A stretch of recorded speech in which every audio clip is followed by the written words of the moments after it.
ನೋಡ್ತಾ ಇದ್ರ BBC news. ನಾನು ಸ್ವಾಗತ್. ಆತ ಹಾಸನದವರು ಪ್ರಕಾಶ್ ಅಂತ. ಸ್ವಂತ ಅತ್ತೆ ಮಗಳು ಮಾವನನ್ನ ಇಷ್ಟಪಡ್ತಾಳೆ, ಮಾವನನ್ನೇ ಮದುವೆ ಆಗ್ತೀನಿ ಅಂತ ಹೇಳ್ತಾಳೆ. ಮುಂಡಗೋಡು ಅರ್ಕಲಗೂಡು ತಾಲೂಕು. ಸ್ವಂತ ಅತ್ತೆ ಮಗಳು ಇಷ್ಟಪಟ್ಟು ಮಾವನನ್ನೇ ಮದುವೆ ಆಗ್ತೀನಿ ಅಂದಾಗ ಆತನೂ ಕೂಡ ಒಪ್ಪಿ ಮದುವೆ ಆಗ್ತಾರೆ. ಇಬ್ರು ಕೂಡ 2017ರಲ್ಲಿ ಮದುವೆ ಆಗ್ತಾರೆ. 2017ರಲ್ಲಿ ಮದುವೆ ಆಗಿ ಈಗಾಗಲೇ ಅವರಿಗೆ 9 ವರ್ಷದ ಓರ್ವ ಮಗ ಕೂಡ ಇರ್ತಕ್ಕಂಥದ್ದು. ಇಷ್ಟೆಲ್ಲದರ ನಡುವೆ ಚೆನ್ನಾಗಿ ನಡೀತಾ ಇದ್ದಂತ ಸಂಸಾರದಲ್ಲಿ ಇದ್ದಕ್ಕಿದ್ದಂತೆ 30ನೇ ತಾರೀಕು, ಕಳೆದ 30ನೇ ತಾರೀಕು ಶುಕ್ರವಾರ, ಹೆಂಡತಿ ಬೆಳಗ್ಗೆ ಎದ್ದು ನೋಡಿದಾಗ ಕಾಣೋದಿಲ್ಲ ಮನೆಯಲ್ಲಿ. ಸಹಜವಾಗಿ ಆತಂಕ ಆಗುತ್ತೆ ಪ್ರಕಾಶ್ಗೆ. ಎಲ್ಲಿ ಹೋಗ್ಬಿಟ್ಲು ಹೆಂಡತಿ ಹರ್ಷಿತಾ ಅಂತ ಹೇಳಿ ಎಲ್ಲೆಡೆ ಹುಡುಕಾಡ್ತಾರೆ. ಸಂಜೆವರೆಗೂ ಕೂಡ ನೆಂಟರಿಷ್ಟರಿಗೆಲ್ಲ ಕಾಲ್ ಮಾಡ್ತಾರೆ, ನನ್ನ ಹೆಂಡತಿ ಬಂದಿದ್ದಾಳ ಅಂತ ಕೇಳ್ತಾರೆ, ನೋಡಿದ್ರ ಅಂತ ಕೇಳ್ತಾರೆ. ಎಲ್ಲೇ ಹೋದ್ರು ಕೂಡ ಹರ್ಷಿತಾಳ ಸುಳಿವು ಸಿಕ್ಕೋದಿಲ್ಲ. ಆ ಸಂದರ್ಭದಲ್ಲಿ ಏನ್ ಮಾಡ್ತಾರೆ, ಹಾಸನದ ರೂರಲ್ ಸ್ಟೇಷನ್ಗೆ ಒಂದು ಕಂಪ್ಲೇಂಟ್ ರಿಜಿಸ್ಟರ್ ಮಾಡ್ತಾರೆ. ಕಂಪ್ಲೇಂಟ್ ರಿಜಿಸ್ಟರ್ ಆಗುತ್ತೆ, ಮಿಸ್ಸಿಂಗ್ ಕೇಸ್ ಹರ್ಷಿತಾ ಅಂತ. ಅದಾದ್ಮೇಲೆ ಆಕೆಯ ಫೋನ್ ಟವರ್ನ ಆಧರಿಸಿ ಪೊಲೀಸರು ಟ್ರ್ಯಾಕ್ ಮಾಡ್ತಾರೆ. ಇವೆಲ್ಲ ಆದ್ಮೇಲೆ ಲೊಕೇಶನ್ ಸಿಗುತ್ತೆ, ಲೊಕೇಶನ್ ನ ಹುಡುಕೊಂಡು ಹೋಗ್ತಾರೆ. ಇದೆಲ್ಲ ಆದ್ಮೇಲೆ ಆಕೆ ಇವ್ರನ್ನ ಹುಡುಕ್ತಾ ಇದ್ದಾರೆ ಅಂತ ಗೊತ್ತಾದಾಗ ಒಂದು ಮೆಸೇಜ್ ಹಾಕ್ತಾರೆ, ನನ್ನನ್ನ ಹುಡ್ಕಕ್ ಹೋಗಬೇಡಿ, ನನಗೆ ನಿಮ್ ಕಂಡ್ರೆ ಇಷ್ಟ ಇಲ್ಲ, ನನಗೆ ನಿಮ್ಮೊಟ್ಟಿಗೆ ಈ ತರ ಜೀವನ ಮಾಡೋಕ್ಕಾಗೋದಿಲ್ಲ, ಹಾಗಾಗಿ ನಾನು ಅವನ ಜೊತೆ ಹೋಗ್ಬಿಟ್ಟು ಯಾರೋ ಒಬ್ಬನ ಜೊತೆ ಹೋಗಿದ್ದೀನಿ, ನನ್ನ ಹುಡುಕಬೇಡಿ ಅಂತ ಹೇಳಿ ಒಂದು ಮೆಸೇಜ್ ಅನ್ನ ಹಾಕ್ತಾರೆ. ಇದಾದ ನಂತರ ಪೊಲೀಸರಿಗೆ ಆ ಮೆಸೇಜ್ ಅನ್ನ ತೋರಿಸ್ತಾರೆ. ಅಷ್ಟೊತ್ತಿಗೆ ಒಂದು ವಿಡಿಯೋ ಸಿಗುತ್ತೆ ಅವ್ರಿಗೆ. ಒಂದು ವಿಡಿಯೋ ಅಷ್ಟೊತ್ತಿಗೆ ಆಗಲ್ಲ, ಇವರ ಮೊಬೈಲಿಗೆ ಬಂದ್ಬಿಡುತ್ತೆ. ನಿಮ್ಮ ಹೆಂಡತಿ ಹರ್ಷಿತಾ ಮತ್ತೊಬ್ಬರನ್ನ ಮದುವೆ ಆಗಿದ್ದಾರೆ ನೋಡಿ ಅಂತ ಯಾರೋ ಸ್ನೇಹಿತರು ಒಂದು ವಿಡಿಯೋ ಕಳಿಸ್ತಾರೆ. ಆ ವಿಡಿಯೋ ನೋಡಿದಾಗ ವಿಡಿಯೋದಲ್ಲಿ ಹರ್ಷಿತಾ ಸಚಿನ್ ಅಂತಕ್ಕಂಥ ತನ್ನ ಸ್ನೇಹಿತನೊಟ್ಟಿಗೆ ಕಾರ್ನಲ್ಲೇ ಕುತ್ಕೊಂಡು ಮದುವೆ ತಾಳಿ ಕಟ್ಟಿಸ್ಕೊಳ್ತಾ ಇರ್ತಕ್ಕಂಥದ್ದು, ಕಾಲುಂಗ್ರ ಹಾಕಿಸ್ಕೊಳ್ತಾ ಇರ್ತಕ್ಕಂಥದ್ದು, ನಗನಗ್ತಾಲೆ ಇವೆಲ್ಲವೂ ಕೂಡ ಪ್ರೊಸೀಜರ್ ನಡೆಯುತ್ತೆ. ಇದಾದ ನಂತರ ಪೊಲೀಸರಿಗೆ ಬಲ್ಲನ್ನು ಕೊಡ್ತಾರೆ, ಎವಿಡೆನ್ಸ್ ನ. ಪೊಲೀಸರು ಆಕೆಯನ್ನ ಕರೆಸ್ಲಿಕ್ಕೆ ಪ್ರಯತ್ನ ಪಡ್ತಾರೆ, ಅವಳು ಬರೋದಿಲ್ಲ ಅಂತ ಹೇಳ್ತಾರೆ. ಪೊಲೀಸರು ಇಲ್ಲ, ಅದು ಕಾನೂನು ವಿರುದ್ಧ, ನೀವು ಡಿವೋರ್ಸ್ ಆಗದೆ ಮತ್ತೊಬ್ಬರನ್ನ ಮದುವೆ ಆಗ್ತಕ್ಕಂಥದ್ದು ಕಾನೂನಲ್ಲಿ ಅವಕಾಶ ಇಲ್ಲ, ನೀವು ಬರಲೇಬೇಕು ಅಂತ ಹೇಳಿದಾಗ ಹರ್ಷಿತಳ ಕರೆಯ ವಕೀಲರು ಕೇಸನ್ನ ಹ್ಯಾಂಡಲ್ ಮಾಡಕ್ ಸ್ಟಾರ್ಟ್ ಮಾಡ್ತಾರೆ. ಅವ್ರ ಕಡೆ ವಕೀಲರು, ನೀವು ಪೊಲೀಸ್ ಪ್ರೊಟೆಕ್ಷನ್ ಕೊಡೋದಾದ್ರೆ ನಾವು ಹರ್ಷಿತಳನ್ನ ಕರ್ಕೊಂಡ್ ಬರ್ತೀವಿ ಅಂತ ಹೇಳ್ತಾರೆ. ಅಷ್ಟೊತ್ತಿಗಾಗಲೇ ಹಾಸನದ ರೂರಲ್ ಸ್ಟೇಷನ್ ಇಂದ ಈ ಪ್ರಕರಣ ಗೊರೂರು ಸ್ಟೇಷನ್ಗೆ ಟ್ರಾನ್ಸ್ಫರ್ ಆಗಿರುತ್ತೆ. ಬೆಳಗ್ಗೆ 3:30 ಸ್ಟೇಷನ್ ಹತ್ರ ಕಾಯ್ತಾರೆ, ಬರ್ತಾರೆ ಬರ್ತಾರೆ ಬರ್ತಾರೆ ಬರ್ತಾರೆ ಅಂತ. ಈಗ ಬರ್ತೀವಿ ಆಗ ಬರ್ತೀವಿ ಅಂತ ಹೇಳಿದವರು ಸಂಜೆ ಅಷ್ಟೊತ್ತಿಗೆ ಬರ್ತಾಳೆ. ಹರ್ಷಿತಾ 4 ಜನ ಲಾಯರ್ಗಳ ಜೊತೆ ಬರ್ತಾರೆ. ಅದಾದ ನಂತರ 4 ಅಲ್ಲ 10 ಜನ ಲಾಯರ್ ಬಂದ್ರು ಕೂಡ ಕಾನೂನು ಎಲ್ಲರಿಗೂ ಒಂದೇ. ಹೀಗಾಗಿ ಪೊಲೀಸರು ಹೇಳ್ತಾರೆ, ಇಲ್ಲಮ್ಮ ನೀನು ಸಚಿನ್ ಯಾರಿದ್ದಾನೆ ಆತನ ಜೊತೆ ಹೋಗ್ಲಿಕ್ಕೆ ಕಾನೂನಲ್ಲಿ ಅವಕಾಶ ಇಲ್ಲ. ಇಲ್ಲ ನಿನ್ನ ಗಂಡನ ಜೊತೆ ಹೋಗ್ಬೇಕು, ಇಲ್ಲ ನೀನು ಅಪ್ಪ ಅಮ್ಮ ಜೊತೆ ಮನೆಗೆ ಹೋಗಬೇಕು. ಎರಡೇ ಆಪ್ಷನ್ ಇರೋದು. ಸಚಿನ್ ಜೊತೆ ನಾವು ಕಳಿಸ್ಲಿಕ್ಕೆ ಆಗೋದಿಲ್ಲ ಅಂತ. ನಾನು ಇದನ್ ಜೊತೆ ಹೋಗೋದಿಲ್ಲ ಸರ್, ನನಗೆ ಡಿವೋರ್ಸ್ ಬೇಕು ಅಂತಾಳೆ ಹರ್ಷಿತಾ. ಯಾಕಮ್ಮ, ಏನಾದ್ರು ಹಿಂಸೆ ಕೊಡ್ತಾನ? ಇಲ್ಲ. ಕುಡ್ಕೊಂಬಂದ್ ಗಲಾಟೆ ಮಾಡ್ತಾನ? ಇಲ್ಲ. ಮತ್ತೆ ಯಾಕೆ ಡಿವೋರ್ಸ್ ಬೇಕು? ನನಗೆ ಇಷ್ಟ ಇಲ್ಲ.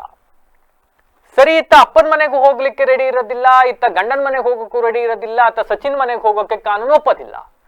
ಈ ಸಂದರ್ಭದಲ್ಲಿ ಪೊಲೀಸರು ಆಕೆಯನ್ನ ಹಾಸನದ ಮಹಿಳಾ ಸಾಂತ್ವನ ಕೇಂದ್ರಕ್ಕೆ ಕಳಿಸ್ಕೊಡ್ತಾರೆ.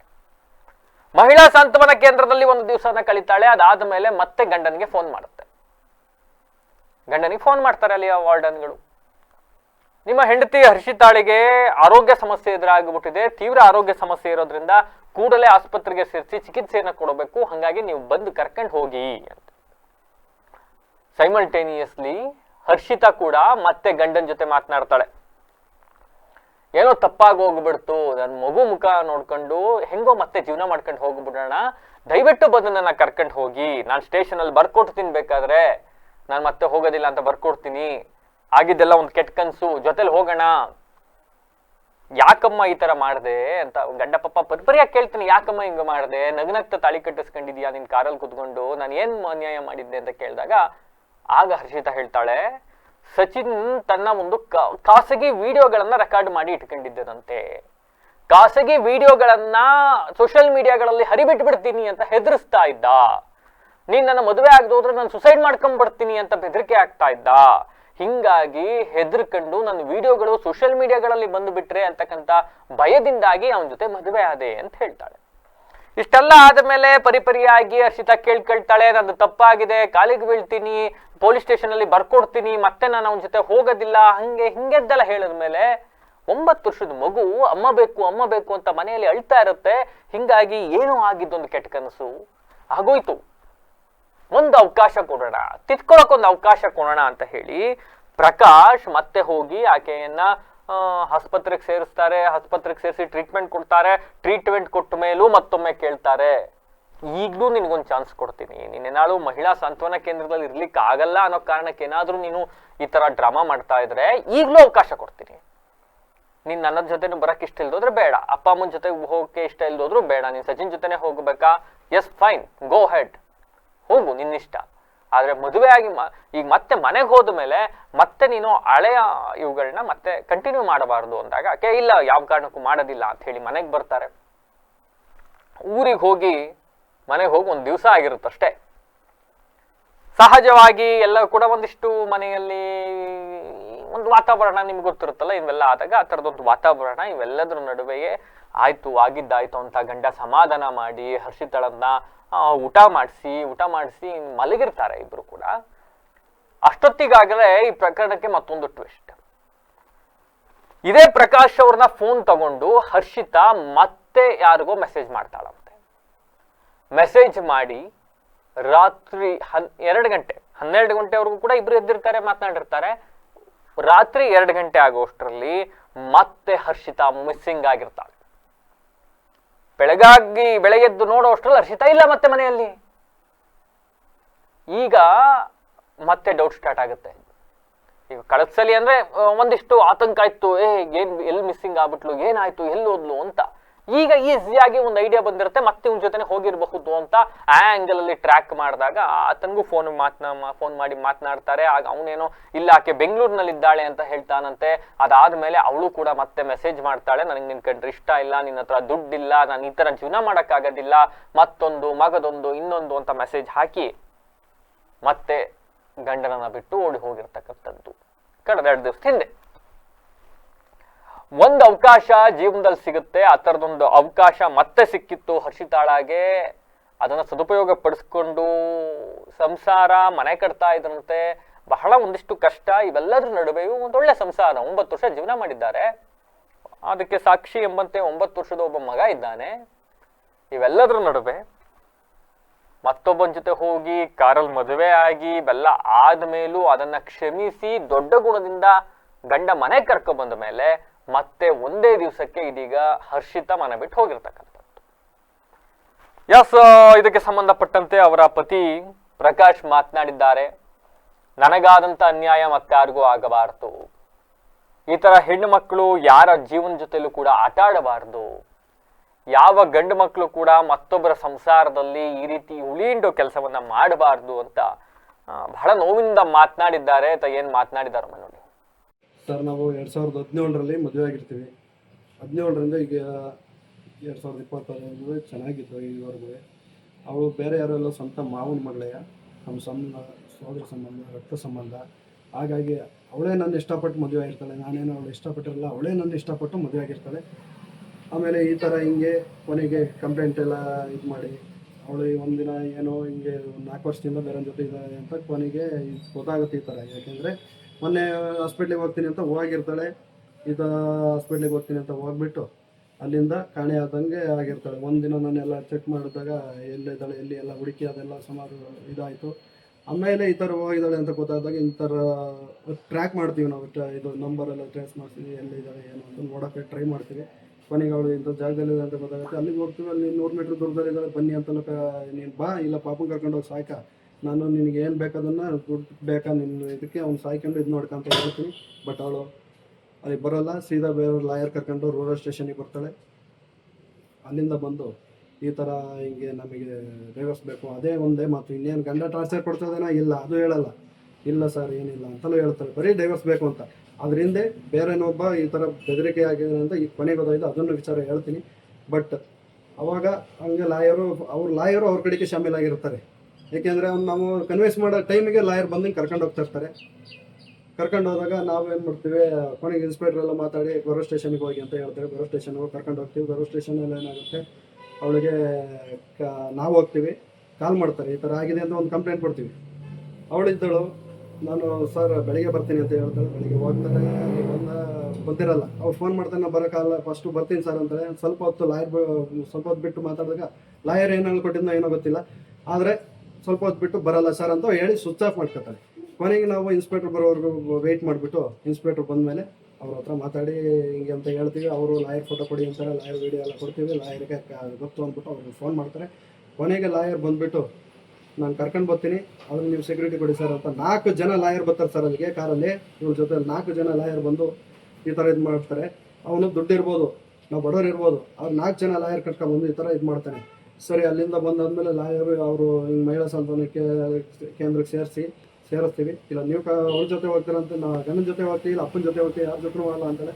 ಮಹಿಳಾ ಸಾಂತ್ವನ ಕೇಂದ್ರಕ್ಕೆ ಸೇರಿಸಿ ಅವಾಗ ಅಲ್ಲಿ ಮನಸ್ಸು ಪರಿವರ್ತನೆ ಆದರೂ ಆಗ್ಬೋದು ಅಂತ ಹೇಳ್ತಾರೆ. ಮಹಿಳಾ ಸಾಂತ್ವನ ಕೇಂದ್ರಕ್ಕೆ ಸೇರಿಸಿದಾಗ 1 ದಿನ ಕಳೆಯುತ್ತೆ. 1 ದಿನ ಕಳೆಯೋಕ್ಕೂ ಮುಂಚೆ ಇವನು ಹೋಗಿ ಅಲ್ಲಿಗೆ ನೋಡ್ಕೊಂಡು ಬರ್ತಿರ್ತಾನೆ, ಹೋಗಿ ಎಲ್ಲ ಮಾತಾಡ್ತಿರ್ತಾನೆ. ಅವರು ನನಗೆ ಕಾಲ್ ಮಾಡಿ ನೀವೇ ಅವ್ರ ಯಜಮಾನ್ರು ಅಂತ ಕೇಳ್ತಾರೆ, ಯಾಕೆಂದ್ರೆ ಬೇರೆಯವ್ರು ಬಂದಿದ್ರು ಅಂತ ಆಲ್ರೆಡಿ ಹೇಳ್ತಾರೆ. ಅವಾಗ ನನಗೆ ಡೌಟ್ ಹೊಡಿದ್ದೆ, ನಾನು ಬಂದಿಲ್ಲ ಮೇಡಮ್, ನನಗೆ ಯಾಕೆ ಇದು ಅಂತ ನಾನು ಹೇಳ್ತೀನಿ. ಆವಾಗ 2ನೇ ದಿನ ಮತ್ತೆ ಕಾಲ್ ಮಾಡ್ತಾರೆ, ಅವ್ರು ಬ್ಲೀಡಿಂಗ್ ಹೋಗ್ತದೆ, ಬನ್ನಿ ಈ ಥರ ಟ್ರೀಟ್ಮೆಂಟ್ ಕೊಡಿಸ್ಬೇಕು ಹಾಗೆ ಅಂತಾರೆ. ಇಲ್ಲ, ಅವರು ಈ ಥರ ಮೋಸ ಮಾಡಿದಾಗ ನಾನು ಬರಲ್ಲ ಅಂತಲೇ ಹೇಳ್ಬಿಟ್ಟು ಕಂಡೀಷನ್ ಹಾಕ್ಬಿಟ್ಟು ಸುಮ್ಮನಿರ್ತೀನಿ ಸರ್. ಆಮೇಲೆ ಸಬ್ ಇನ್ಸ್ಪೆಕ್ಟ್ರ್ ಕಡೆಯಿಂದಲೂ ಫೋನ್ ಮಾಡಿಸ್ತಾರೆ. ಸಬ್ ಇನ್ಸ್ಪೆಕ್ಟ್ರ್ ಫೋನ್ ಮಾಡ್ತಾರೆ, ಹಿಂಗೆ ಅವ್ರಿಗೆ ಬ್ಲೀಡಿಂಗ್ ಆಗ್ತಿದೆ ಅಂತೆ, ಹೋಗಪ್ಪ ಮಾನವೀಯತೆ ದೃಷ್ಟಿಯಿಂದಲ್ಲಾರು ಹೋಗು ಅಂತ ಹೇಳ್ತಾರೆ. ಒಂದು ಹೆಣ್ಮಗು ಅಲ್ವಾ, ಹೋಗು ಅಂತಾರೆ. ಇದಕ್ಕೋಸ್ಕರ ಕನಿಕರದಿಂದ ನಾನು ನಮ್ಮ ಅತ್ತೆ ಮಗಳು ಬೇರೆ ಯಾರು ಅಲ್ಲ, ಅದು ಸೋದರ ಸಂಬಂಧಿ ಅಂದ್ಬಿಟ್ಟು ನಾನು ಕರ್ಕೊಂಡು ಬರೋದು ನೆಕ್ಸ್ಟ್ ಡೇ ಹೋಗಿ ಹಾಸ್ಪಿಟ್ಲಿಗೆ ಸೇರ್ಸೋಣ ಅಂತಲಾದ್ರೂ ಹೋಗ್ತೀನಿ ಹಾಸ್ಪಿಟ್ಲಿಗೆ. ಆಮೇಲೆ ಅಲ್ಲಿ ಹೋದಾಗಲೂ ಕಂಡೀಷನ್ ಹಾಕ್ತೀನಿ, ಏನು ಬರೋದ್ರ ಬಾ, ಇಲ್ಲ ಅವನ ಜೊತೆ ಹೋಗೋರು ಹೋಗಿ, ಇಲ್ಲ ನನ್ನ ಕಾಲಿಗೆ ಬಿದ್ದುಬಿಟ್ಟು ತಪ್ಪಾಯಿತು, ಇನ್ನು ಯಾವತ್ತೂ ಈ ಥರ ಮಾಡಲ್ಲ, ನಿಮ್ಮ ಜೊತೆಲೇ ಬಾಳ್ತೀನಿ, ನಿಮ್ಮ ಜೊತೆಲೇ ಇದು ಮಾಡ್ತೀನಿ, ಏನೋ ಒಂದು ಕೆಟ್ಟ ಕನಸು ಅವನೇನು ಇದು ಮಾಡ್ಕೊಂಡು ಏನೋ ಪ್ರೈವೇಟ್ ವಿಡಿಯೋ ಅದು ಇದಿದೆ ಅಂತ ಅವ್ನು ಎದುರಿಸ್ತಿದ್ದ ಅಂತ ಹೇಳ್ತಾಳೆ ನನಗೆ, ಎದುರಿಸ್ತಿದ್ದ ಅಂತ. ಹಂಗಾಗಿ ನಾನು ಇವಳಿಗೆ ಹೇಳ್ತೀನಿ, ಹಿಂಗಿದ್ರೆ ಬಾ ಅಂತ. ಆದ್ರೂ ಆಯಿತು, ಇಲ್ಲ ತಪ್ಪಾಯ್ತು, ನಾನು ಬರ್ತೀನಿ, ನಿಮ್ಮ ಜೊತೆಲೇ ಇರ್ತೀನಿ, ಮಗನ ಮುಖ ನೋಡ್ಕೊಂಡಿರ್ತೀನಿ, ಮಗನ ಸಾಕೊಂಡಿರ್ತೀನಿ ಅಂತಲೇ ಹೇಳ್ತಾಳೆ. ಅದಾದಮೇಲೆ ನಾನು ಸರಿ ಅಂದ್ಬಿಟ್ಟು ಅವ್ರ ಹತ್ರ ಸೈನು ಫೋಟೋ ಎಲ್ಲ ತಗೋತಾರೆ, ಹೊರಗಡೆ ಕರ್ಕೊಂಡು ಬರ್ತೀನಿ. ಕಾರ್ ಹತ್ತಕ್ಕೂ ಮುಂಚೆ ಅವಾಗಲೂ 2 ಸಲ ಕೇಳ್ತೀನಿ ಸರ್, 3 ಸಲ ಕೇಳಿದ್ದೀನಿ. ನೋಡಮ್ಮ, ನೀನು ಈಗಲೂ ಏನು ನಮ್ಮ ಬಲವಂತಾಗಿ ಏನು ಬರೋದು ಬೇಡ, ನೀನು ಹೋಗೋದಿದ್ರೆ ಅವನ ಜೊತೆ ಹೋಗ್ಬೋದು, ಇಲ್ಲ ನಮ್ಮ ಜೊತೆ ಈಗಲೂ ಹೇಳು ಅಂತ ಹೇಳ್ತೀವಿ. ಇನ್ನೂ ಟ್ರೀಟ್ಮೆಂಟಿಗೆ ಕರ್ಕೊಂಡು ಹೋಗಿರಲ್ಲ ಹೇಳ್ತೀವಿ. ಅವಾಗ ಅವಳು ಇಲ್ಲ, ನಾನು ಆ ಥರ ಹೋಗೋದಲ್ವೇ ಕಾರ್ ಹತ್ರನೂ ಬಿಟ್ಟು 5 ನಿಮಿಷ ನಾವು ಹೊರಗಡೆ ಸುಮ್ಮನೆ ನಿಂತಿದ್ವಿ ಸರ್. ಅವಾಗಲೂ ಹೋಗಲಿಲ್ಲ. ನಿನ್ನ ಹತ್ರ ಚಾರ್ಜ್ ಇಲ್ಲ ಅಂದರೂ 100 ರೂಪಾಯಿ ತಗ ಆಟೋ ಕೊಟ್ಟು ಕಳಿಸ್ತೀನಿ ಅಂತಲೂ ಹೇಳಿದೆ ಸರ್. ಅವಾಗಲೂ ಹೋಗಲಿಲ್ಲ ಅವಳು. ಆವಾಗ ಹೋಗ್ದಿದ್ದೋಳು ಇಲ್ಲಿ ಬಂದು ನಾವು ಈ ಥರ ಕೋರ್ಟು ಅವಳು ಹಕ್ಕುಪತ್ರ ಖುಲಾಸೆ ಎಲ್ಲ ಮಾಡ್ಕೊಬಿಡೋಣ, ನಾಳೆ ದಿನ ಮಗುಗೆ ತೊಂದರೆ ಆಗುತ್ತೆ, ಇವನು ಈ ಥರ ಟಾರ್ಚರ್ ಕೊಟ್ಟಿದ್ದಾನೆ, ಮಗನ ಕೊಲೆ ಮಾಡ್ತೀನಿ, ಗಂಡನ ಕೊಲೆ ಮಾಡ್ತೀನಿ ಅಂತ ಹೇಳಿದ್ದಾನೆ. ಅಂಥದ್ರಲ್ಲಿ ಈ ಥರ ಮೈಂಡ್ ಸೆಟ್ ಅವನಿಗೆ ಇರಬೇಕಾದ್ರೆ ಏನಾದ್ರು ಮಾಡ್ತಾನೆ ಅನ್ನೋ ಹೆದರಿಕೆಯಲ್ಲಿ ಇವಳು ಮತ್ತೆ ಈಗ ಊರಿಗೆ ಕರ್ಕೊಂಡು ಬಂದಿರ್ತೀವಿ. ಅವಾಗ ನೀನ್ ಅದ್ ಹೆಂಗ್ ನಗ್ದ ತಾಲಿ ಕಡಿಸ್ಕೊಂಡದು ಗಾರ್ಲಿ ಬ್ಲಾಕ್ ಮೇಲ್ ಮಾಡಿದ್ರು ನಿಮ್ ಮನ್ಸಲ್ಲಿ ಮಕ್ಕದಲ್ಲಿ ಇದಿರ್ಬೇಕಾಯ್ತು. ಅವಾಗ ಬ್ಲಾಕ್ ಮೇಲ್ ಅಲ್ಲ, ಇವಾಗ ಲಾಸ್ಟ್ ಬ್ಲಾಕ್ ಮೇಲ್ ಮಾಡಿದ್ದು, ಅದಕ್ಕೆ ಬಂದಿದ್ ನಾನು. ಬ್ಲಾಕ್ ಮೇಲ್ ಮಾಡ್ತಾ ಇದ್ರು ಅಂತ, ಇಲ್ಲಾಂದ್ರೆ ಏನಕ್ಕೆ ಬರ್ತಾ ಇದ್ದೆ ನಾನು. ಅವಾಗ ಯಾಕೆ ಮತ್ತೆ ಹಂಗ ಖುಷಿ ಕಡಿಸ್ಕೊಂಡೆ? ಅವಾಗ ಅವ್ನು ಸೂಸೈಡ್ ಮಾಡ್ಕೋತೀನಿ ಅದ್ ನನ್ನ ತಲೆಗೆ ಎಲ್ಲಿ ಬರುತ್ತೆ ಅನ್ಕೊಂಡು ನಾನು ಹೇಳ್ಬಿಟ್ಟು ಸುಮ್ ಬರೋಣ ಅನ್ಕೊಂಡ್ ಬಂದೆ. ನನಗೆ ಗೊತ್ತಿಲ್ಲ ಹಿಂಗಾಗುತ್ತೆ ಅಂತ, ಬ್ಲಾಕ್ ಮೇಲ್ ಎಲ್ಲ ಮಾಡ್ತಾನೆ ಅಂತ. ಅವನ ಯಾಕೆ ಸೂಸೈಡ್ ಮಾಡ್ಕೊಂಡು ನಿನ್ಗೆ ಯಾಕೆ ಇದ್ ಮಾಡೋನು? ಅವಾಗ ಏನ್ ಇರ್ನಿಲ್ಲ ತಾನೆ, ಕೊನೆ ಮೇಲೆ ಹಿಂಗೆ ಅಂದಿದ್ದು ಕ್ಲಾರಿಫಿಕೇಶನ್ ಇಲ್ಲ. ನಾನು ಸೂಸೈಡ್ ಮಾಡ್ಕೋತೀನಿ ಅಂತ ಅವಾಗ ಬಂದು ಇದ್ ಮಾಡ್ಸ್ಕೊಂಡಿದ್ದೆ ಆ ತರ ಅಷ್ಟೇ. ಅಲ್ಲ ನೀನ್ ತಾಲಿ ಕಟ್ಟಕ್ಕೂ ಕಾರಲ್ಲಿ ಕಡಿಸ್ಕೊತಿದಿಲ್ವಾ? ಅವಾಗ ಸೂಸೈಡ್ ಮಾಡ್ಕೋತೀನಿ ಅಂದಿದ್ದು. ಸೂಸೈಡ್ ಮಾಡ್ಕೋತೀನಿ ಅಂದ್ರೆ ಸೂಸೈಡ್ ಕುಡ್ದಿದ್ದಕ್ಕೆ ನಾನು ಬಂದಿದ್ದೆ ಹಾಸ್ಟೆಲ್ಗೆ. ಬರ್ತೀನಿ, ನೀನು ಹೋಗಲ್ಲ, ಬೇಕಾದ್ರೆ ಅವ್ರನ್ನು ಕರೆಸ್ಬಿಟ್ಟು ಅವ್ರು ಕೂಡ ಸೈನ್ ಹಾಕ್ಸ್ಕೊಡಿ, ನನ್ ಕೂಡ ಸೈನ್ ಹಾಕ್ಸ್ಕೊಡಿ, ನನ್ಗೊಂದು ಸಂಬಂಧ ಇಲ್ಲ ಅಂತ. ಸಂಬಂಧ ಇಲ್ಲ ಸರಿ ಕಣ. ಈಗ ನನಗೆ ಏನಂದ್ರೆ ಇಷ್ಟು ಹೇಳೋದೆಲ್ಲ ಇಷ್ಟು ಮಾಡಿ ಆಯ್ತು, ನಿನ್ನಲ್ಲಿ ಈ ತರ ಮಾಡಲ್ಲ, ಪಾಪನ ಮುಖ ನೋಡ್ಕೊಂಡು ಸುಮ್ಮನೆ ಇರ್ತೀನಿ, ಬಂದು ಕರ್ಕೊಂಡು ಹೋಗಿ ನಾನು ಇಲ್ಲಿಂದ.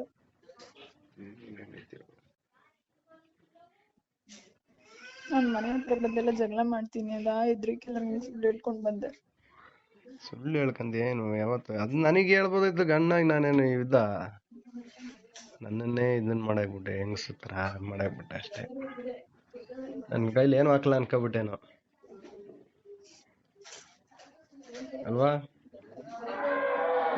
ಏನ್ ಕೇಳಿದ್ರು ಹೆಂಗೆ ಹೇಳಿದ್ರು ಏನಾರು ಐಡಿಯಾ ಮಾಡಿ ಉಪಯೋಗಿಸ್ಬೋದು. ಎಲ್ಲ ಏನಂತಾರೆ ಗೊತ್ತಾ, ನಿನ್ನೀಗ ಇವಳು ಮಾಮೂಲಿ ಕ್ರಿಮಿನಲ್, ಇಂಟರ್ನ್ಯಾಷನಲ್ ಕ್ರಿಮಿನಲ್ ಟೈಪ್ ಯೋಚನೆ ಮಾಡಿದ್ದಾಳೆ ಅಂತಾರೆ. ಆ ತರ ಯಾರಿಗೂ ಮೈಂಡ್ ಇದ್ದು ಅವ್ರಿಗೆ ಯಾರಿಗೂ ಹೊಡಿಲ್ಲ, ಅಷ್ಟು ಸ್ಪೀಡಲ್ಲಿ ಮೈಂಡ್ ಓಡಿಸಿದೀಯ ಅಂತ.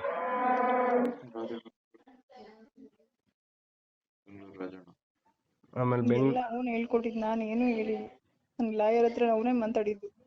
ಏನಂತ ಮತ್ತೆ ಅವ್ನ ಮದುವೆ ಇರೋದು ಗೊತ್ತಿಲ್ಲ ಅಣ್ಣ ಅಂತ ಈಗ ಹಂಗಂತ ಅವನೇ. ಲಾಯರ್ ಹತ್ರ ಅವನೇ ಮಾತಾಡಿದ್ದು. ಇವಾಗ ನೀನು ಹೋದ್ರೆ ಬ್ಲಾಕ್ ಮೇಲ್ ಮಾಡ್ತೀನಿ, ಫೋಟೋಸ್ ಎಲ್ಲ ಸೋಷಿಯಲ್ ಮೀಡಿಯಾದಲ್ಲಿ ಬಿಡ್ತೀನಿ ಅಂತ ಲಾಯರ್ ಕರ್ಕೊಂಬಂದಿದ್ದ ಅವನೇ. ನನ್ನ ಹತ್ರ ಎಲ್ಲಿ ದುಡ್ಡಿತ್ತು ಲಾಯರ್ ಇಟ್ಟು ಕೊಡಕ್ಕೆ? ಹೇಳು. ನಂಗೂ ಅವನಿಗೂ ಸಂಬಂಧ ಇಲ್ಲ, ನಾನು ಪೊಲೀಸ್ ಸ್ಟೇಷನ್ ಬರ್ಕೊಡ್ತೀನಿ. ಏನ್ ಬರ್ಕೊಡ್ತೀಯ? ಮತ್ತೆ ರಾಜನ್ನ ಯಾಕೆ ಉಪಯೋಗಿಸ್ಕೊಂಡೆ? ನಿರಂಜನ್ ಅಂತ ಅವನ್ನ ಯಾಕೆ ಉಪಯೋಗಿಸ್ಕೊಂಡೆ? ನಾನೆಲ್ಲಿ ಉಪಯೋಗಿಸೋದ್ರ? ಇವನ್ ಆಧಾರ್ ಸೂಟ್ ಹಾಕ್ಸ್ಕೊಂಡಿದ್ದು ಅವನಿಗೆ. ಆದರ್ಶ ಎಲ್ಲ ಗೊತ್ತು ಅದು. ಫೋಟೋ ಎಲ್ಲ ಕಳ್ಸಿದ್ಯಲ್ಲ ನೀನು. ಇವ್ರದ್ದು ಎಂಗೇಜ್ಮೆಂಟ್ ಐತೆ, ಇವ್ರು ನನಗೆ ಫಿಕ್ಸ್ ಮಾಡ್ತಿದ್ದಾರೆ. ಆಮೇಲೆ ಈಗ ಇನ್ಸ್ಟಾಗ್ರಾಮ್ಗಳೆಲ್ಲನೂ ಒಂದ್ ಕಡೆಯಿಂದ ಇದ್ ಮಾಡ್ಕೊಂಬಂದೆ. ಎರಡೆರಡು ಅಕೌಂಟ್ ಯಾಕೆ ಕ್ರಿಯೇಟ್ ಮಾಡ್ಕೊಂಡೆ ಒಂದ್ ಕಡೆಯಿಂದ ಎಲ್ಲಾರನು? ನನ್ನ ಹತ್ರ 2 ಅಕೌಂಟ್ ಎಲ್ಲಿದೆ? ಇದೆ ರಕ್ಷಾ ಎಲ್ಲ ಹೇಳ್ದ. ಇಲ್ಲೇ ಸುನೀಲ್ಗೂ ಗೊತ್ತು. ನನ್ನ ಹತ್ರ ಹಳೆ ಅಕೌಂಟ್ ಯಾವ್ದಿಲ್ಲ. ನಾನು ಇವಾಗ ಫೋನ್ ತಗೊಂಡ್ಮೇಲೆ ಒಂದೇ ಅಕೌಂಟ್, ನಂದು ಇನ್ಸ್ಟಾಗ್ರಾಮ್ ಅಕೌಂಟ್. ಅದು ಸುನೀಲ್, ಅದ್ರಲ್ಲಿ ಯಾರು ಫ್ರೆಂಡ್. ಇವಳು ಮತ್ತೆ ನೈಟ್ ಎಲ್ಲ ಇದು ಮಾಡಿದ್ರೆ ನಾನು ಫೋನ್ ಲಾಕ್ ನಮ್ಮ ಇದನ್ನ ಚೇಂಜ್ ಮಾಡಿದ್ದೆ ಸರ್. ಲಾಕ್ ಚೇಂಜ್ ಮಾಡಿದ್ರು ನಮ್ಮ ಪಾಪದ ಜೊತೆಲಿ ಅವಳು ಇದೇನಾರು ಎಡವಟ್ ಇದು ಮಾಡ್ಕೊಂಡಳು, ಸೂಸೈಡ್ ಮಾಡ್ಕೊಬಿಟ್ಟಳು ಅಂತ ನಾನು ಎದುರಿಕೊಂಡು ಪಕ್ಕದಲ್ಲೇ ಮಲಸ್ಕೊಂಡು ನೋಡ್ಕೊಂತ ಇರ್ತೀನಿ. ನಾನು ಒಂದಿನ ಊಟ ಮಾಡಲ್ಲ ಸರ್, ಜೊತೆಲೇ ಇರ್ತಾಳೆ. ಆದರೆ ಮಗನೂ ಮನಗಿರ್ತಾನೆ. ಫಸ್ಟು ಓದಿನಲೇ ನನ್ನ ತಪ್ಕೊಂಡು ಹತ್ಬಿಟ್ಲು ಸರ್. ಹಿಂಗಾಯ್ತು ಅಂತ ಕ್ಷಮಿಸ್ಬಿಡಿ ಅಂತ. ಮನೆಗೆ ಹೋದ್ಮೇಲೆ ಏನಂತ ತಪ್ಕೊಂಡು ಹತ್ಲು, ನಮ್ಮ ಪಾಪನ ಹಿಡ್ಕೊಂಡು ಹತ್ಲು. ಅವಾಗಲೂ ಮನ್ಸು ಕರಗಿದೆ, ಏನೋ ಏನು ಮೈಂಡು ಇದಾಗಿದೆ ಅಂತ ನಾವು ಸುಮ್ಮನಿದ್ದು. ಆಯಿತು ಅಂದ್ಬಿಟ್ಟು ನೈಟ್ ಒಟ್ಟಿಗೆ ಮಲಗಿರ್ತೀವಿ. ಆಯಿತು, ಹಿಂಗೆಲ್ಲ ಆಯಿತು. ಒಂದು ನೈಟ್ ಕಳೀತು ಸರ್. ಅವತ್ತಿನ ಬೆಳಗ್ಗೆ ನಾವು ಈ ಥರ ಕುಕ್ಕುಲಾಸೆ ಮಾಡಿಸ್ಬೇಕಾಗುತ್ತೆ ಅಂತ ಎಲ್ಲ ಅವಳ ಎದುರಿಗೆ ಮಾತಾಡ್ತೀವಿ. ಆಯಿತು, ಏನು ಬೇಕಾದ್ರೂ ಬರ್ಕೊಡ್ತೀನಿ ಹಂಗೆ ಹಿಂಗೆ ಅಂತ ಎಲ್ಲ ಹೇಳ್ತಾಳೆ. ಆಮೇಲೆ ಕಾರ್ಲೆ ಬ್ಯಾಂಕಿಗೆ ಹೋಗಿ ಅವಳು ಫೋನ್ ನಂಬರ್, ಈಗ ಅವಳದ ಹತ್ರ ನನ್ನ ಅಮೌಂಟ್ ಎಲ್ಲ ಆನ್ಲೈನ್ ಪೇಮೆಂಟ್ ಎಲ್ಲ ಬರ್ತಿರ್ತದಲ್ಲ ಅವಳ ಅಕೌಂಟಿಗೆ ಹೋಗ್ತಾಯಿತ್ತು. ಅದನ್ನು ನಾವು ಸ್ಟಾಪ್ ಮಾಡಿಸಿ, ಯಾಕಂದ್ರೆ ಅವನಿಗೆ ಆಮೇಲೆ ಎಲ್ಲ ಹೋಗುತ್ತೆ ಅಂದ್ಬಿಟ್ಟು ನಾವು ಅದನ್ನು ಸ್ಟಾಪ್ ಮಾಡಿಸ್ಬೇಕು ಅಂದ್ಬಿಟ್ಟು ನಂಬರ್ ಚೇಂಜ್ ಮಾಡ್ಸೋಣ ಅಂತ ಕರ್ಕೊಂಡು ಹೋಗ್ತೀವಿ. ಅಲ್ಲೂ ಬ್ಯಾಂಕ್ ಒಳಗೆ ಕರ್ಕೊಳ್ಳೋದು ಸರ್. ಕಾರೊಳಗೆ ಕೂರಿಸ್ಕೊಂಡು ನಾವು ಕರೆಸ್ಬಿಟ್ಟು ಅಲ್ಲೇ ಸೈನ್ ಮಾಡಿಸಿ ಇದ್ರ ಬದಲಿಗೆ ಇದು ಮಾಡಿಸ್ಬಿಟ್ಟು ಕಳಿಸ್ತೀವಿ. ಆವಾಗ ಅಲ್ಲಿಂದ ಬರ್ತಾಳೆ, ಬಂದು ಮನೆ ಹತ್ರ ಇರ್ತಾಳೆ. ಹಿಂಗೆಲ್ಲ ನಾವು ಕಾರಲ್ಲೆಲ್ಲ ಕೇಳ್ಕೊಳ್ತೀವಿ, ನೋಡುವ ಇನ್ನೂ ಏನಾದ್ರು ತೊಂದರೆ ಇದ್ರೆ ಹೇಳುವಂತ, ಏನಿಲ್ಲ ಬಿಡಿ, ಮೈಂಡ್ ಇದು ಮಾಡಿಬಿಡಿ ಅಂತಲೇ ಹೇಳ್ತಾಳೆ. ಮೈಂಡ್ ಇದು ಆಯಿತು, ಸ್ಟ್ರೆಸ್ ಬೇಡ ಅಂತ ನಾವು ಯೋಚನೆ ಮಾಡ್ಕೊಂಡು ಮನೆ ಕರ್ಕೊಂಬಂದು ಇಟ್ಕೊಂಡಿರ್ತೀವಿ ಸರ್. ನೈಟು ಅವತ್ತು ನನಗೂ ಅವತ್ತಿಂದ ಊಟ ಮಾಡಿರ್ಲಿಲ್ವಲ್ಲ, ಆಯಿತು ಸಮಾಧಾನ ಆಯಿತು, ಏನೋ ಒಂದು ತಿದ್ಕೊಂಡು ಬಾಳ್ತಾಳೆ ಅಂದ್ಬಿಟ್ಟು ನಾನು ಮನಸ್ಫೂರ್ತಿ ಊಟ ಮಾಡ್ತೀನಿ ಸರ್. ಅವಳಿಗೂ ಊಟ ತಗೊಂಡು ಹೋಗ್ತೀನಿ. ಇವತ್ತು ಊಟ ಬೇಡ ಅಂದ್ಬಿಟ್ಟು ಬರೀ ಹಾಲು ಕುಡಿತೀನಿ ಅಂತಾಳೆ. ಆಯ್ತು, ಅವತ್ತಿಂದ ಸ್ನಾನ ಮಾಡಿಲ್ವಲ್ಲ, ನೀನು ಸ್ನಾನ ಮಾಡು ಅಂದ್ಬಿಟ್ಟು ಅವಳಿಗೆ ಸ್ನಾನ ಮಾಡೋಕ್ಕೆ ನೀರೆಲ್ಲ ಕಾಸಿ ನೀರು ಇದೆಲ್ಲ ಕೊಡ್ತೀನಿ ಸರ್. ಆಮೇಲೆ ನಾನು ಫಸ್ಟ್ ಸ್ನಾನ ಮಾಡ್ಕೊಂಡು ಹೊರಗಡೆ ಬಂದು ಕೂತಿರ್ತೀನಿ. ಆಮೇಲೆ ಅವಳು ಸ್ನಾನ ಮಾಡ್ಕೊಂಡು ಬರ್ತಾಳೆ. ಬಂದಾದಮೇಲೆ ನಾನು ನಿದ್ದೆ ಬರ್ತಿರ್ತೇವೆ. 12 ಗಂಟೆವರೆಗೂ ನಾನು ಅಂತೂ ಎಚ್ಚರ ಇದ್ದೆ ಸರ್. ಫೋನಲ್ಲಿ ನೋಡ್ಕೊಂಡು ಎಚ್ಚರ ಆಗಿದ್ದೆ. 12 ಗಂಟೆವರೆಗೂ ಅವಳು ಮಲ್ಕೊಂಡು ತಲೆ ಆರಿಸ್ಕೋಬೇಕು ಅಂದ್ಬಿಟ್ಟು ಫ್ಯಾನ್ ಹಾಕ್ಕೊಂಡು ತಲೆ ಆರಿಸ್ಕೊತಿರ್ತಾಳೆ. ಆಮೇಲೆ ನಾನು ಆಯಿತು ನಿದ್ದೆ, ಇನ್ನೇನು ಇಷ್ಟೆಲ್ಲ ಇದು ಮಾಡಿದವಳು, ಅವತ್ತೇ ಹೋಗ್ಬೇಕಾಯ್ತು, ಬಿಟ್ಟು ಕಳ್ಸೋಳು, ಅವತ್ತೇ ಹೋಗ್ತಿದ್ಲು, ಅದ್ಯಾಕೆ ಅಂದ್ಬಿಟ್ಟು ನಾನು ಈ ರೀತಿ ಯೋಚನೆ ಮಾಡ್ಕೊಂಡು ಸುಮ್ಮನೆ ಇರ್ತೀನಿ ಸರ್. ಬೆಳಗ್ಗೆ ಎದ್ದು 5 ಗಂಟೆ ಜಾವಕ್ಕೆ ನೋಡ್ತೀನಿ, ಇರೋಲ್ಲ ಸರ್. ನಾನು ಹೊಳೆ ಹತ್ರ ಹೋಗಿ ಎಲ್ಲರಿಗೂ ಫ್ರೆಂಡ್ಸಿಗೆ ಫೋನ್ ಮಾಡಿ ಎಲ್ಲ ಹತ್ರ ನೋಡ್ತಿರ್ತೀನಿ ಸರ್. ಅವಾಗ ಅಲ್ಲಿ ನೋಡಿದಾಗ ಅಲ್ಲಿ ಇರೋಲ್ಲ. ನನಗೆ ಡೌಟ್ ಬಂದು ಇವನಿಗೆ ಫೋನ್ ಮಾಡೋಣ, ಹುಡುಗನ ಫ್ರೆಂಡ್ ಕೈ ಫೋನ್ ಮಾಡಿಸಿದಾಗ, ಬಿಡ್ರಿ ಅವಳೆಲ್ಲೋ ಇರ್ತಾಳೆ, ಬೆಂಗಳೂರಿಗೆ ಹೋಗಲ್ಲ ಬಿಡ್ರಿ, ಹಂಗೆ ಹಿಂಗೆ ಅಂತಾನೆ. ನಿಮ್ಗೆ ಹೆಂಗೆ ಗೊತ್ತು, ಬೇರೆ ನಂಬರಿಂದ ಯಾವುದರಿಂದ ಕಾಲ್ ಬಂದಿತ್ತು ಅಂತ ಮಾತಾಡ್ತಾನೆ. ಆಮೇಲೆ ಯಾವ ನಂಬರು ಅಂತ ಹೇಳೋದು, ಆಮೇಲೆ ಕಳಿಸ್ತೀನಿ ಬಿಡಿ ಅಂತಾನೆ. ಆಮೇಲೆ ಒಂದು 1/4 ಗಂಟೆ ಆದಮೇಲೆ ಮತ್ತೆ ಇವ್ನು ಕಳಿಸ್ತಿಲ್ವಲ್ಲ ಅಂತ ಕಾಲ್ ಮಾಡ್ತೀವಿ. ಆಮೇಲೆ ಬೇರೆ ಕೈಲಿ ಏನಕ್ಕೆ ಕಾಲ್ ಮಾಡಿಸ್ಬೇಕು ಅಂದ್ಬಿಟ್ಟು ನಾನೇ ಖುದ್ದಾಗಿ ಕಾಲ್ ಮಾಡ್ತೀನಿ. ಆ ರೆಕಾರ್ಡು ಇದೆ, ಅವನು ಏನು ಮಾತಾಡಿದ್ದಾನೆ ಅಂತ ನೋಡಿ. ಅವ್ನು ನೀವು ಇದು ಮಾನಸಿಕವಾಗಿ ನಂಗೆ ಹಿಂಸೆ ಆಗ್ತದೆ, ನಾನು ಬರ್ತೀನಿ ನಿನ್ನ ಜೊತೆ, ಬದುಕಿರಿ ನಿನ್ನ ಜೊತೆ ಅಂತ ಆ ಥರ ಹೇಳಿದ್ಲು ಅಂತ ಆಮೇಲೆ ಹೇಳ್ತಾನೆ ಅವನು ನನಗೆ. ಆಮೇಲೆ ಹಿಂಗೆ ಈ ಥರ ಹೇಳಿದ್ದಾಳೆ. ಅದಕ್ಕಾಗಿ ಅವಳು ಎಲ್ಲವಳೆ ಅಂತ ಕೇಳಿದ್ರು ಹೇಳಲ್ಲ ಸರ್ ಅವನು. ಆ ಥರ ಇದು ಮಾಡಿದ್ರೆ ಹೋಗಿದ್ದಾಳೆ. ನನಗೆ ದಯವಿಟ್ಟು ನ್ಯಾಯ ಕೊಡಿಸ್ಕೊಡ್ಬೇಕು ಸರ್. ನಮ್ಮ ಇರೋ ಒಬ್ಬ ಮಗಗೋಸ್ಕರನಾರು ಅವಳು ಇರಲಿಲ್ಲ, ಹೋಗ್ಲಿ ಅವಳು ಹೆಂಗಾರ ಇದು ಮಾಡ್ಕೊಳ್ಳಿ ಅಂತ ನಾವು ಸುಮ್ಮನಿದ್ದು. ಆದರೂ ಈ ಥರ ಎಲ್ಲ ಬಿಡಿಸ್ಕೊಂಬಂದು ಹಿಂಗೆ ಮಾಡಿದರೆ ಊರಿನ ಹೆಸರು, ಊರಿನ ಮರ್ಯಾದೆ, ನನಗೆ ಅಷ್ಟು ಜನ ಸಪೋರ್ಟ್ ಇದ್ರು ಸರ್. ಎಲ್ಲರಿಗೂ ಮಸಿ ಬಳ್ದು, ಇಡೀ ಊರಿಗೆ ಮಸಿ ಬಳ್ದು, ಇಡೀ ಜನಕ್ಕೆ ಮಸಿ ಬಳ್ದು, ನನ್ನ ತಂದೆ ತಾಯಿಗೆ ಅವಮಾನ ಮಾಡಿ ಈ ಥರ ಕೆಲಸ ಮಾಡಿದ್ದಾರೆ ಸರ್. ಈ ಥರ ಇದು 4 ಜನ ನೆಕ್ಸ್ಟ್ 4 ಜನ ಹೆಣ್ಮಕ್ಳು ಯಾರು ಮದುವೆ ಇದ್ರು ಅವ್ರ ಮೈಂಡಲ್ಲಿ ಈ ಥರ ಯೋಚನೆ ಬರಬಾರ್ದು ಸರ್. ಅಂತ ಫ್ರಾಡ್ ಥರ ಆಗಬಾರ್ದು. ಆಮೇಲೆ ಗಂಡು ಮಕ್ಕಳು ಅಷ್ಟೇ, ಇವನ ಥರ 3rd ಕ್ಲಾಸ್ ಕೆಲಸ ಮಾಡಬಾರ್ದು ಸರ್. ಆಲ್ರೆಡಿ ಇವನ ಮೇಲೆ ಕೇಸ್ಗಳು ಇದಾವಂತೆ. ಇವನು ಈ ಥರ ಎಷ್ಟು ಇದು ಮಾಡಿದ್ದಾನೆ ಅದೆಲ್ಲ ಬಯಲಿಗೆ ಎಳಿಬೇಕು. ದಯವಿಟ್ಟು ಪೊಲೀಸ್ನವರು ಇದರಲ್ಲಿ ಸಪೋರ್ಟ್ ಮಾಡಿ ಇದು ಮಾಡ್ಬೇಕು ಸರ್, ಎನ್ಕ್ವೈರಿ ಮಾಡಬೇಕು. ಅವನು ಈ ಥರ ಮಾಡಿದ, ನನಗೆ ಅವ್ರ ಬೆಂಬಲ ಇದೆ, ಇವ್ರ ಬೆಂಬಲ ಇದೆ, ಅದೇನಾಗುತ್ತೆ ನೋಡೇ ಬಿಡೋಣ ಅಂತ ಆ ಥರ ಎದುರಿಸಿದ್ದಾನೆ ಸರ್.